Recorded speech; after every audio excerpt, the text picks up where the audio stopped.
دیکھیے میں نے یہ بیان کیا کہ مرزا جہلمی کا جو فرقہ جہلمیہ یا جہلمی فرقہ جس کو آپ کہہ سکتے ہیں، وہ کن عقائد پر مشتمل ہے اور کیا کیا اس کے ماخذات ہیں. تو دیکھیے گا کہ جماعت المسلمین سے صفات الباری کے جو نظریات ہیں وہ لیے ہیں، یہ اہل الحدیث سے نہیں لیے انہوں نے، جماعت المسلمین سے لیے ہیں، کیونکہ جماعت المسلمین میں احاطہ قرب کی تعویل نہیں ہوتی، اور اہل الحدیث اس کو بھی ظاہر، اور اہل الحدیث کو ظاہر پر نہیں لیتے. تو یہاں پر یہ دونوں کو ظاہر پر نہیں، ظاہر پر ہی لیتا ہے، کسی کی تعویل نہیں کرتا، یا کسی کو کیا کہتے ہیں احاطہ کو بھی اسی طرح مانتا ہے، قرب کو بھی اسی طرح مانتا ہے جس طرح یہ کیا کہتے ہیں یہ مانتے ہیں جماعت المسلمین والے. اچھا جی، وحید زبان اور اسحاق جھالوی سے رافضیت لی ہے انہوں نے، کیپٹن عثمانی سے صوفیہ کی مخالفت لی ہے. زبیر علی زئی صاحب سے دو تین چیزیں لی ہیں، ایک تو علماء دیوبند کی تحریرات کی مخالفت، یہ احمد رضا بریلوی سے نہیں لی ہے بلکہ زبیر علی زئی صاحب سے لی ہے. اچھا، دوسری چیز یہ ہے کہ محال عقلی اور محال وقوعی کے فرق کو نظر انداز کر کے دونوں پر قدرت کو محال ماننا اور غیر محال ماننے یا مقدور ماننے والے کی تکفیر. تو یہ ذہن میں رکھیے گا کہ جہلمی صاحب کا یہ عقیدہ کہ خدا جو ہے مومن صالح بلا معصیہ کو جہنم میں اور کافر کو جنت میں داخل نہیں کرنے پر قادر کہنا جن کے نزدیک ہے کفر ہے. تو یہ اس کے اثرات اصل میں یہاں سے آئے ہیں، کیونکہ زبیر علی زئی صاحب بھی غالباً بلکہ کیا یہ محال عقلی اور محال وقوعی کے فرق قائل نہیں تھے، اور کذب کے تو بالکل ہی منکر تھے. تو یہ اثرات زبیر علی زئی صاحب کے ہیں. اگرچہ ہم زبیر علی زئی صاحب کو اہل الحدیث کا شارح نہیں سمجھتے، بلکہ ان کے تفردات بہت زیادہ. اچھا، اس کے علاوہ اثنا عشری اخباری کے جہلمی صاحب سے مخالفت ہے، لیکن وہ مخالفت جو ہے وہ بہت کم اظہار کرتے ہیں. اثنا عشری کے آخر کے 9 ائمہ کو جہلمی صاحب معصوم نہیں مانتے اور نہ کل معصوم مانتے ہیں. یہ بھی بہت اہم بات ہے کہ جہلمی صاحب ان 9 ائمہ کو اثنا عشریہ کے معصوم نہیں مانتے. تو بہرحال اب تک تو ان کی یہی. اچھا جی، ہنوز جہلمی صاحب نے الکافی، استبصار وغیرہ کو بخاری اور مسلم شریف کے مقابل برابر نہیں مانا ہے. یہ بھی ذرا پوائنٹ نوٹ کر لیجیے گا. تو بہرحال یہ چند پوائنٹس ہیں جس کے ہم چاہتے تو ہم یہ اتنا نیوٹرل ہو کر نہ بول سکتے، لیکن ہم نے کوشش کیا ہے کہ ہم بالکل نیوٹرل رہیں. اس کے علاوہ مرمنس اور جیہوا وٹنس سے منی گاڈ کا تصور جہلمی صاحب نے لیا ہے.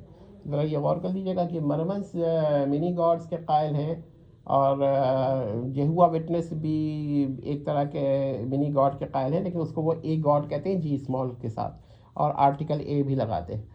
لیکن جب گاڈ باری تعالیٰ کے لیے ہوتا ہے تو جی کیپٹل ہوتا ہے. تو اے گاڈ اسمال جی کے ساتھ وہی ہے جو کہ منی گاڈ جہلمی کا ہے، یا پھر مرمنس کا منی گاڈ ہے.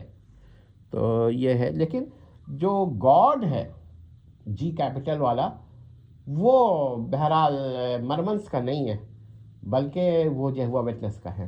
اور یہ ساری باتیں بڑی اہم ہیں جو جہلمی صاحب نے کہ وہاں پائی جاتی ہیں، اور انہوں نے یہ 2 چیزیں لی ہیں. بہرحال وہ ابھی بھی خدا کو ایک کسی صورت میں تو مانتے ہیں، مگر یہ کہ کھل کر نہیں کہا کہ خدا انسان کی صورت میں آتا ہے یا آ سکتا ہے. یہ جہلمی صاحب نے نہیں کہا، لیکن وہ یہ کہتے ہیں مختلف صورت اختیار کر سکتا ہے، کیونکہ وہی زمان نے کہا ہے، اور وہی زمان کی بات جہلمی صاحب عموماً تسلیم کرتے ہیں. اچھا، دیوبندی حضرات سے حاضر و ناظر کے عقیدے کا انکار لیا ہے، لیکن بریلوی حضرات سے علم الغیب کا عقیدہ مستعار لیا ہے. انکار تقدید جہلمی کے وہاں اہل الحدیث سے نہیں لی ہے بلکہ جماعت المسلمین سے لی ہے. یہ بہت ہی اہم پوائنٹ دیکھیے گا کہ اہل الحدیث بھی انکار تقلید کرتے ہیں، اور بالخصوص آپ نے دیکھے ہوں گے کہ بڑی شدت کے ساتھ زبیر علی زئی صاحب نے کیا ہے. لیکن ہماری یہ تحقیق ہے کہ یہ جماعت المسلمین سے انکار تقلید لیا ہے. اہل الحدیث حضرات سے نہیں لیا۔ جہلمی صاحب کے ایک مسئلہ یہ بھی ہے کہ وہ حدیث کا لغوی معنی کرتے ہیں،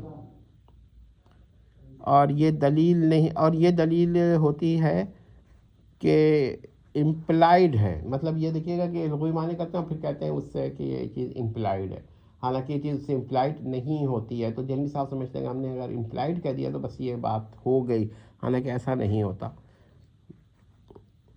اس کے علاوہ جہلمی صاحب اب جو ہے والدین پر جہلمی صاحب والدین پر الزام لگاتے ہیں کہ وہ اپنے چکروں میں تھے اور یہ وجود میں آ گئے۔ تو یہ بہت ہی اہم بات ہے، اس کو نوٹ کر لیجئے کہ جہلمی صاحب والدین کی جو عزت ہوتی ہے اس کے یہ معلوم نہیں کیوں مخالف ہیں، اور یہی وجہ ہے کہ بعض جہلمی حضرات اس حد تک پہنچ گئے کہ وہ کہتے ہیں کہ جو دودھ پلاتے ہیں نا ماں اپنے بیٹے کو، تو وہ بیٹے کا حق ہے، وہ اس کو جتا نہیں سکتی کہ بھئی میں دودھ نہیں بخشوں گی یا یہ، کیونکہ یہ حق ہے، اور حق کو بخشنا اور نہ بخشنا اس کا سوال ہی پیدا نہیں ہوتا۔ یہ جو جہلمی صاحب کے اندر والدین کی عدم عزت آئی ہے وہ یہی ہے کہ وہ یہ کہتے ہیں کہ والدین اپنے چکروں میں ہوتے ہیں اور یہ وجود میں آ جاتے، تو یہ چیز جو ہے وہ آپ کو کہیں نہیں ملے گی۔ اس کے علاوہ وہ یہ کہتے ہیں جہلمی صاحب کہ یہ جو لاہوری گروپ ہے اس کی کھل کر تکفیر نہیں کرتے جہلمی صاحب، ہاں جو محمودی گروپ ہے اس کی کھل کر تکفیر کرتے ہیں۔ یہ بہت ہی اہم بات ہے، اگرچہ ہو سکتا ہے کبھی کہہ دیں کہ وہ تکفیر کرتے ہیں، لیکن ان کا اصول و قواعد جو عدم تکفیر کے ہیں بظاہر، تو وہ لاہوریوں سے مستعار ہیں، جسے ہم پیغامی بھی بولتے ہیں۔ تو یہ جہلمی صاحب کے ایک خاکہ ہے ہمارا کہ کہاں بریلویت تھی اور کہاں یہ ایک نیا مذہب بنا کے بیٹھ گئے۔ لیکن اب اس پہ ہم ایک بات اور بھی کہنا چاہیں گے کہ جب زبیر علی زئی صاحب کے پاس یہ پہنچے تو انہوں نے یہ الٹا اعلان کیا کہ وہ بریلوی سے اہل حدیث ہوئے۔ اس سے کچھ لوگوں نے اشارہ پایا ہے کہ یا تو جہلمی صاحب نے خلافت واقعی یعنی کہ کذب فرمایا، یا پھر یہ ایک کچھ عرصہ بعد اتنے ہٹ کر بھی کچھ دوبارہ بریلویت کی طرف آئے تھے اور پھر اہل حدیث ہو گئے۔ تو یہاں پر یہ تھوڑا سا ایک کنفیوژن ہے جس کا اب جہلمی صاحب تو ازالہ نہیں کر سکتے، کیونکہ اب ان کے اوپر اعتبار نہیں ہے۔ وہ جو تشریح کریں گے تو وہ اپنے عیوب کو مخفی کرنے کے لیے کریں گے، اس پہ کچھ پردے میں لینے کے لیے کریں گے۔ تو بہرحال یہ کچھ ایسی باتیں ہیں کہ اگر آپ لوگ سمجھ سکتے ہیں تو سمجھ لیں۔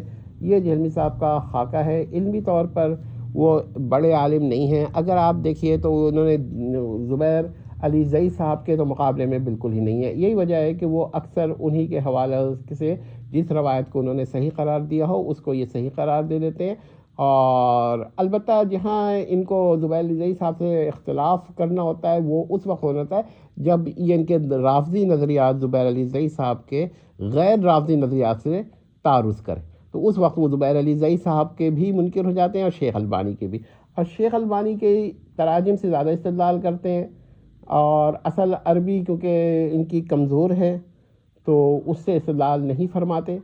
یہ ساری باتیں ہیں، لیکن سب سے بری بات یہ ہے کہ وہ ان کو اس طرح ظاہر کرتے ہیں کہ وہ بھی رافضی نظریات کے تھے۔ ہاں، مخالفین کو اگر آپ دیکھیے تو ہم اب ایک لائن سے اب اپنے نیکسٹ لیکچر میں بتائیں گے کہ کتنے علماء کے یہ مخالف ہیں۔